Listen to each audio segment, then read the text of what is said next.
Strand. My name is Tom McGrenery and I will be your host for today's live stream, coming to you from the Global Sources office in Hong Kong. And as I look out of the window over there, I can see it's a warm but hazy day with container ships slowly going to and fro in the channels. And indeed, that is our topic today, shipping, which surprisingly, we didn't know it would turn out this way when we planned all of this, but in fact, shipping and logistics is very much in the public eye right now. As I speak to you, I believe the Ever Given container ship has been refloated in the Suez Canal, where it's been diagonally blocking traffic for almost a week. And a lot of ships backed up on either side there, and logistics people having to take the decision whether to wait it out or take the 3 to 4 week journey around the bottom end of Africa to get their goods on the way. So it's, you couldn't ask for a better example of a shipping choke point if you wanted one. And we will be speaking with one of our Global Sources suppliers, that is Eric Zhou from Guangzhou Kingslong Bag and Case Company, about shipping issues. It hasn't been a great time for shipping over the last year anyway, and the Suez Canal incident only throws that into sharper relief. So do stay tuned for that. We are coming to you live, and that means you can also send us your comments and questions, anything you might want to inquire from Eric and his expertise. Drop that into the comments on Facebook, LinkedIn or YouTube, wherever you might be watching this, and we'll see what we can do. But before we go to that, I do want to plug another strand of sourcing talk. So this time round, we are doing separate broadcasts for Supplier Stories and the Buyers Fireside Chat as before, but we are also adding a separate strand for Analyst's Choice, the first episode of which is coming up this very Thursday, the 1st of April. But before trying to persuade you to watch that, why don't we run a quick video we prepared to tell you exactly what the Analyst's Choice program is. An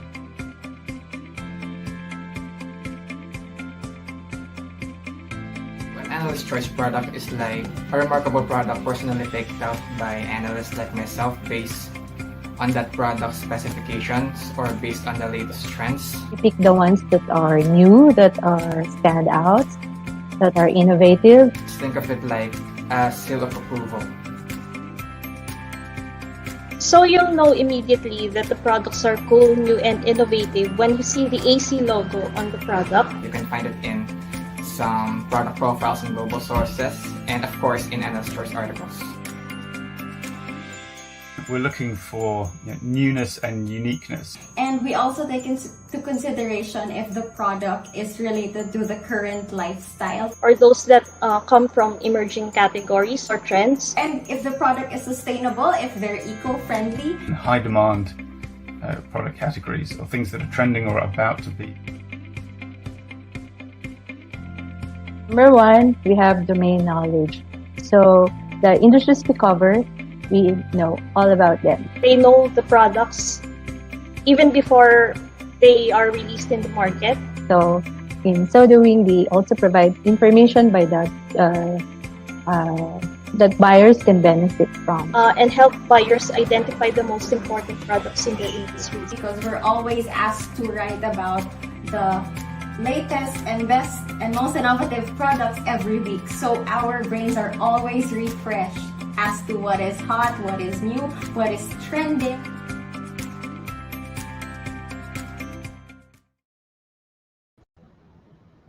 So that, in a nutshell, is Analyst's Choice. And if you would like to get insights on a live video basis from our analysts, you can do that by tuning into whichever channel you are watching this on right now on Thursday, the 1st of April. I will not attempt to give you a time for that because it will vary depending on where you are, but essentially, sign up for notifications and check out our upcoming videos. You will find that out. The host this first time round is Arvida Kuba, who you will have seen in that video just there.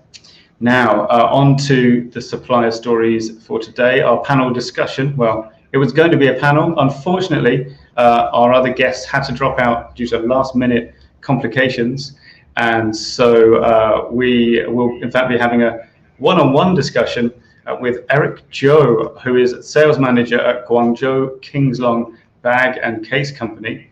And let's see if we can get him up on the screen to talk about shipping in 2021. Good morning, Eric. Good morning, Tom. Hi, I've got a bit of lag on your audio, but I think we can make this work. How is everything there? Are you calling us from Guangzhou? Yeah, I'm from Guangzhou, yes. Excellent. And so before we get into our discussion, Eric, perhaps you could tell us a little bit about Kingslong, the company. You know, maybe what do you make? Where do you ship things to? You know, a basic introduction. Okay, thank you. Hello, everybody. This is Eric from Guangzhou Kingslong Bag and Case.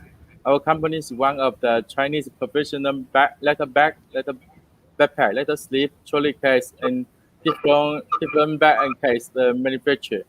Our factory is local in Guangzhou, Shilin, in China. Our factory was established in 2000 years with 20 years professional manufacture experience of letter backpacks, tablet case, trolley case, and different bags and case. We are keeping long-term business relation with many worldwide famous company and brands. Our business is spread more than 100 countries and districts. We also have many customers from different countries and different districts.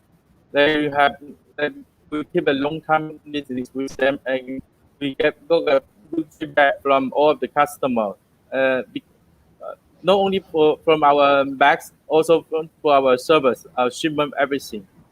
Because we are professional bag and case. We are professional manufacturer for the bag and case. So we also have many customers ship different ways, such as the ship by air, by sea. Now, many of the customers they ship by the train, because from China to Europe have a train shipment is very faster and very famous now.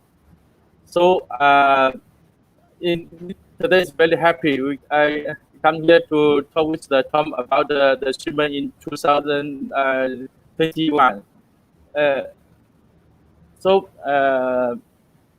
We have our factory we have many different the bags. So if you have some bags in case required, please contact with us. Yes.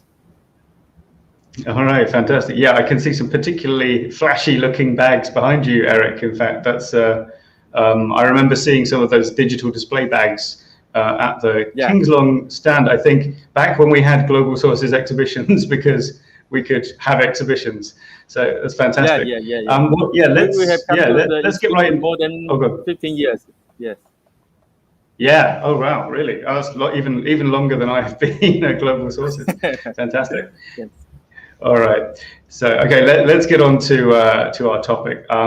Now, it's fair to say that obviously everybody is paying attention to the big ship that got stuck in the Suez Canal in Egypt, but actually the really big disruption in shipping worldwide happened due to the COVID-19 pandemic. So 2019 and 2020 saw a huge upheaval in how shipping could even be done. You know, air freight collapsed because, as it turns out, lots of air freight goes on passenger planes, and when passenger planes are not flying, suddenly all the cargo planes get filled up.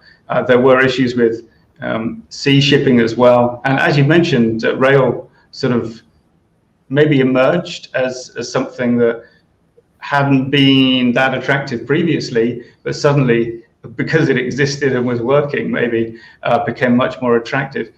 Could you describe what is the current situation in shipping? I mean, particularly for Kingslong, you know, how have things changed recently in the way that you ship goods to your customers? Yeah, in the due to the impact of the impacted last year, shipment capacities was very great impact, especially the second half year of 2020. So the shipment is shipping cost increased so much. Also, they have a very a big problem for the container shortage. It's very hard to find a container because the container is in overseas. It didn't come back on time, so it's very hard to find the container to ship up the goods. Before the Chinese New Year last year, we have many shipments have delayed 1 to 2 weeks because we couldn't find a container.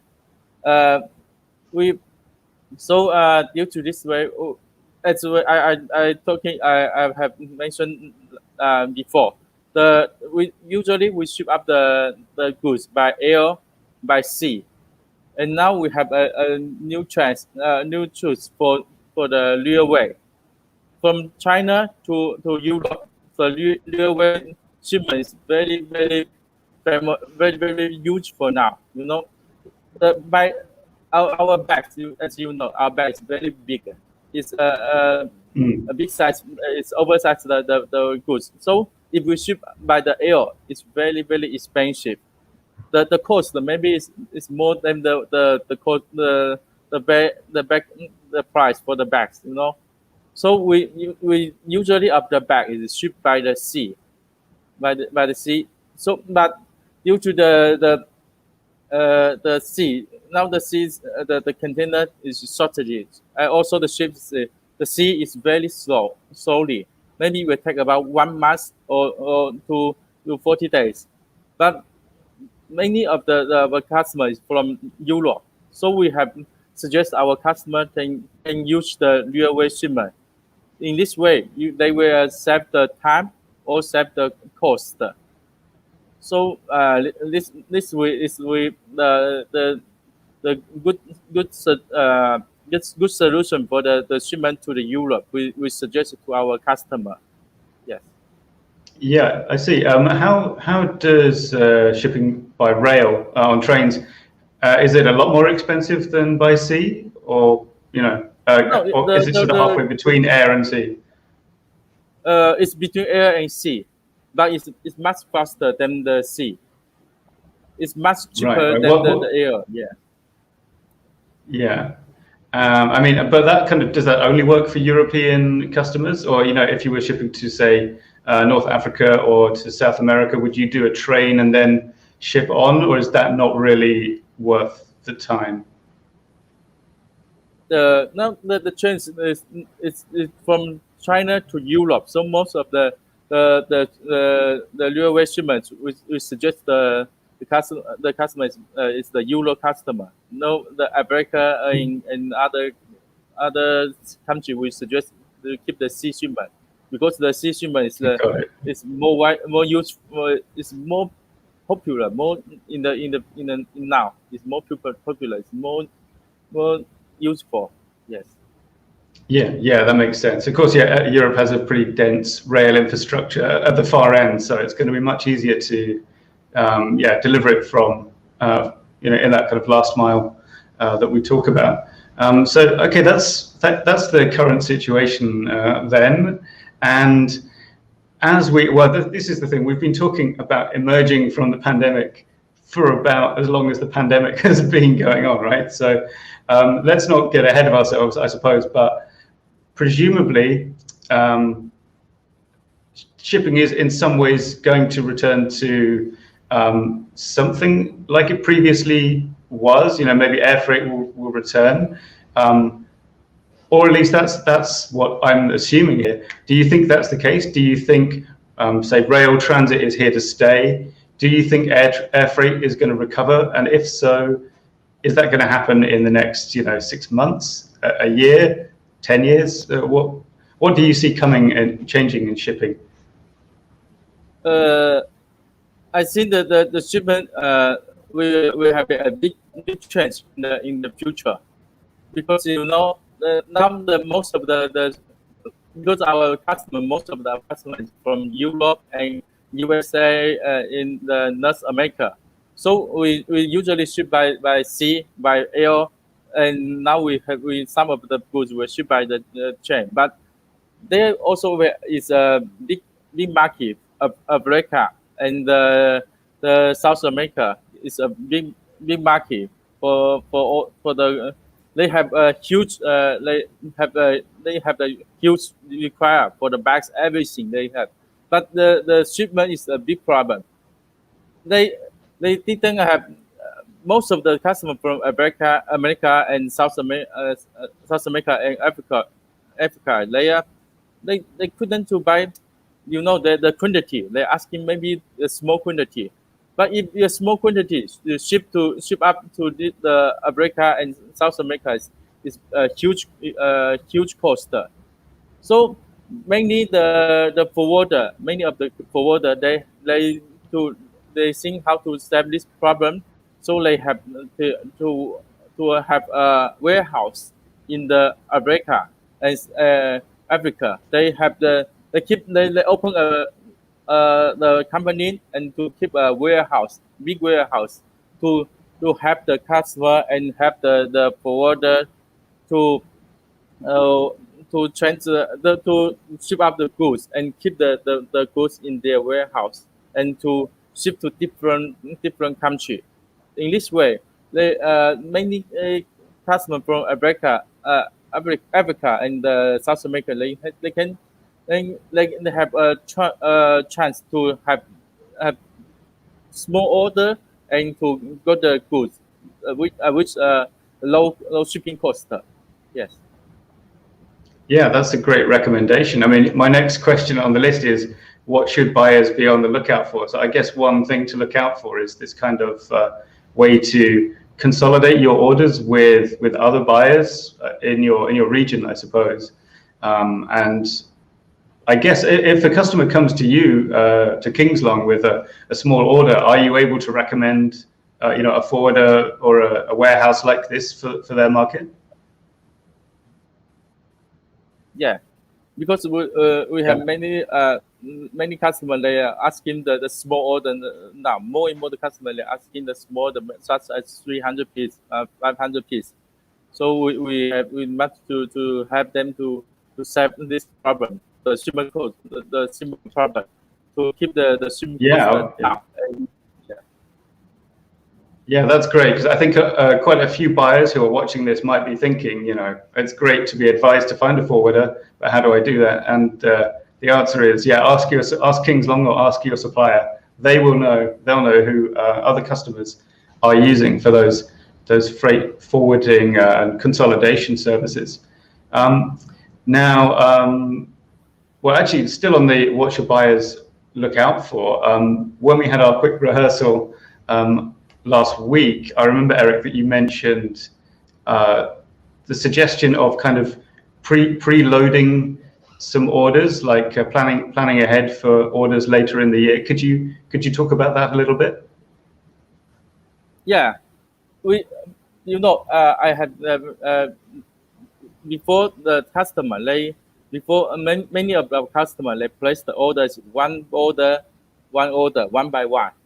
Before this one order finished, we ship up ship up the goods, and maybe we half a month or 1 month later they will place a new order. But in this way, it's hard to control the cost. Also hard to control the shipping cost, and we have many customers, such as some worldwide brand, brand. We suggest the customer you can place an order for half year or for 1 year. Such as one customer from Europe, we before they place the order, maybe per 2 months they will place 1 to 2 container. But now we suggest they can place the order in the early of the 1 year. Maybe this time you place the order for full year. This year I will have 20 container. I will place to you. How many container I will ship in which month? I will give you the schedule. So we will based on your schedule to keep ready the material and to produce produce the bags. And before maybe about 1 month or half month before, we were to inform the customer this order will be ready in in 1 month later, or in 2 weeks or 3 weeks later. So you can to arrange shipment. So the customer they Right, have you can plan your inventory. a long time to control the shipment. Maybe this time, maybe the ship this time this month the shipping cost is down. Okay, you can ship up. It's faster. Maybe this month the shipping cost is go up. Okay, you can keep 2 weeks or 3 weeks later. We can ship up after the shipping cost go down. In this way, also you have placed a big order to order the material in one time. So the material cost will go down. And in this time they can control the shipment or the shipment. When the shipment cost go down, you can ship up the goods. So you can control all the cost they need to pay for the goods. So they have a competitive price when they put got the goods then to share to the customer. Yeah. All right, yeah, fantastic. So that's that's an option that customers for King's Long definitely have.